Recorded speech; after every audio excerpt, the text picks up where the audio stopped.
حاجة في التعلم الآلي اسمها ensemble methods. الكلمة دي معناها اننا منكتفيش بموديل واحد، لا احنا بنجمع كذا موديل مع بعض عشان النتيجة تطلع أدق وأقوى.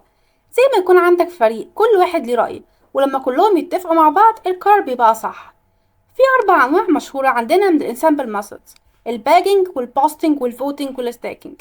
الباجينج ده أشهر مثال عليه اللي هو الراندوم فورست. أول نوع الباجينج، تخيل إنك عندك غابة من الشجر الراندوم فورست.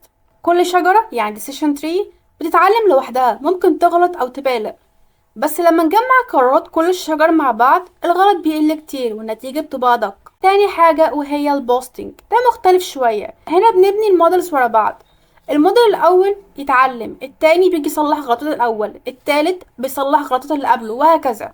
يعني كل موديل بيتعلم من الأخطاء اللي قبله لحد ما نوصل لموديل قوي جدا. تالت نوع وهو الفوتنج، تخيل عندك كذا موديل مختلف، واحد لجوستيك ريجريشن، واحد ديسيشن تري، وواحد سبورت فيكتور ماشين مثلا. كل واحد بيقول توقعه. لو هارد فوتنج بناخد الأغلبية، مين اللي صوته أكتر. طب لو احنا هنقارن بان هو سوفت فوتنج، بناخد الاحتمالات اللي كل واحد قالها ونجمعها ونختار نسبته أعلى. رابع نوع وهو الستاكينج، ده بقى زي فريق جوه فريق. عندنا موديلات أساسية اسمها بيس مودلز، كل واحد بيطلع تنبؤ، بعدين نجيب موديل تاني فوقهم اسمه ميتا موديل، ده بيجمع كل التوقعات دي ويقرر ايه الصح، زي الكابتن اللي بياخد آراء الفريق ويطلع بالقرار النهائي.